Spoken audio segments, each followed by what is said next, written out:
morning children, I hope you all are fine. In this video session, I am going to teach 9th standard English first unit poem Stopping by Woods on a Snowy Evening by Robert Frost.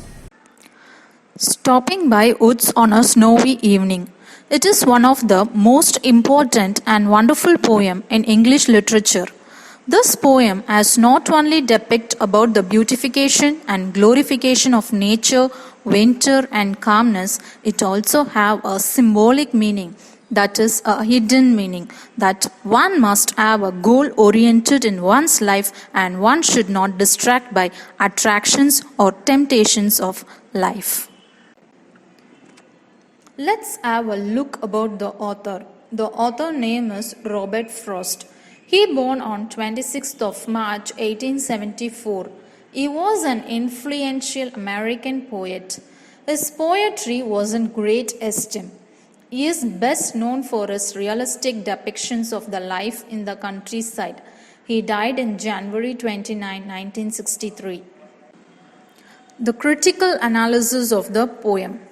This poem is one of the most famous work by Robert Frost. This poem is often analyzed to the minutest of the details. Form of the poem. The poem has very simple structure. There are 16 lines, 4 stanzas with 4 lines in each. The poet has not used even a single 3-syllable word. There are only 16 2-syllable words. Whose woods these are, I think I know. Whose woods? Here, woods refers the forest. The author is first questioning himself, whose woods these are? And he is answering, I think I know. So, whose woods these are? Whose this forest is? I think I know. His house is in the village though. So, the owner of the forest is in the village. So, the author is saying his house is in the village though. Next line, he will not see me stopping here. The author is saying that the owner would not be able to see him stopping in his woods to watch the snow fill the woods. To watch his woods fill up with snow. So, the author is looking at the forest, how the forest has filled up with snow. My little horse must think it queer. Queer means strange. Here, the author is saying that his horse must think in a strange way. Next line is to stop without a farmer's near. The horse is thinking that why the author has stopped here. No farmers is near. Next line is between the woods and the frozen lake. The author is standing between the woods and the frozen lake. So it was a wintry season. So he was standing there and he was admiring the beauty of the nature. So the horse is seeing everything and he was admiring the nature. The darkest evening of the year. So this is very important line. The author is saying that throughout the whole year and this day is the darkest evening of the year. He gives his harness bells a shake to ask if there is some mistake. The horse doesn't understand anything why the author has stopped here and why he is standing here. So it gave an alarm sound by shaking his bell and asking the author whether some mistake has happened. The only other sounds the sweep of easy wind and downy flake. The author is saying that this place was very calm and quiet. There was no other sound than the wind and the downy flake. Downy flake means small pieces of snows are falling down. So this is the line, the only other sounds, the sweep of easy wind and downy flake. The woods are lovely, dark and deep, but I have promises to keep. The forest looks very beautiful. That night was very admiring. It was very lovely nature. But on the other side, he has some promises to keep. He has to move on. He cannot stand there for a whole day. So the author is saying, but I have promises to keep. He is admiring the nature, but his duties, he has some duties. He has to follow that also. And we came to the end of the poem. The last two lines are, and miles to go before I sleep, and miles to go before I sleep. This is the repetition of the two lines. The last two lines are repetition lines. It shows that emphasis that one must move on in one's life. The last word sleep. Sleep symbolizes the death. So before death, one should not distract by attractions or temptations of life and must have a goal-oriented life.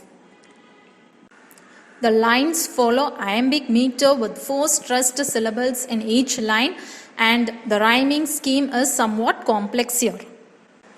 Perhaps Robert Frost may have never thought that this simple poem would draw so much attention in future, and during his lifetime he knew that people were drawing various conclusions from this poem. One evening Robert Frost was returning home from the market. It was very cold winter evening in New Hampshire.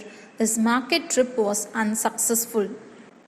He did not have enough money to buy presents for his children that Christmas. He was deeply depressed. At one place, he stopped the horse at a bend in the road.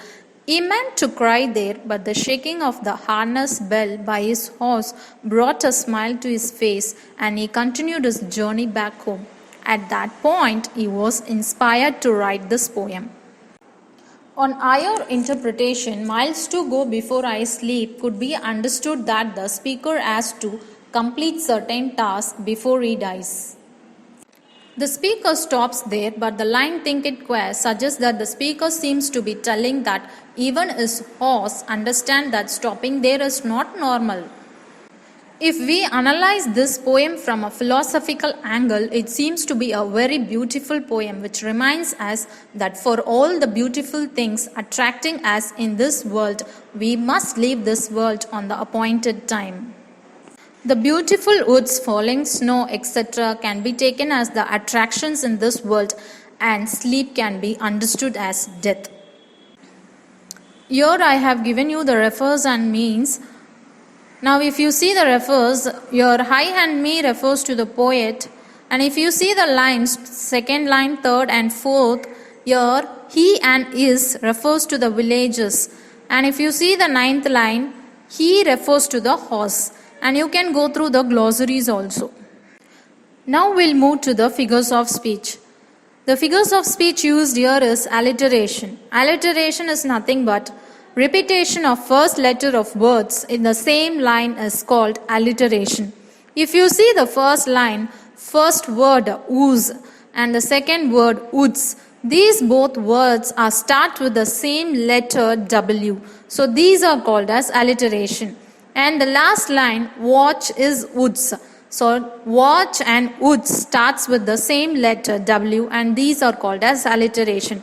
And if you see the 4 lines, that is the poem, first stanza, first 4 lines, the rhyming words are, I told you before itself what is a rhyming word.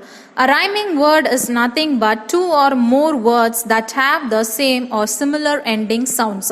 If you see the first line, last word no, and if you take the second line, last word tho, and if you take the fourth line, last word snow. So no, tho and snow are a rhyming word. So you have to mention as A and A. And if you see the third line, last word year, and if it is not matching with these 3 words, so it is mentioned as B. So here the rhyming scheme is A and B. If you see the second stanza of the poem, here the figures of speech used is personification. So personification is nothing but the non-human qualities is compared to a human characteristics. Here if you take the first line, my little horse must think it queer. Here the horse is compared to a human, so it is called as personification. And the rhyming word here used is quare, near and year. So first line last word quare, second line last word near and fourth line last word year. So these three words are the rhyming words, and the third line last word is lake and it is mentioned as B. So the rhyming scheme is A and B, A. Now we have the third stanza of the poem. The figures of speech used here is personification.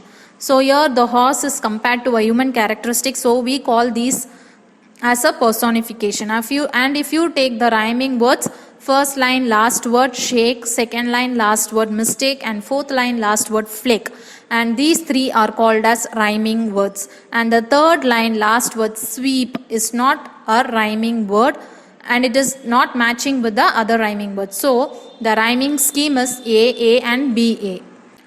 The last stanza of the poem, here rhyming words are deep, keep, sleep and sleep. That is if you take the last word of the lines.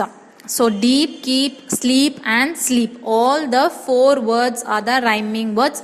So the rhyming scheme is A and A.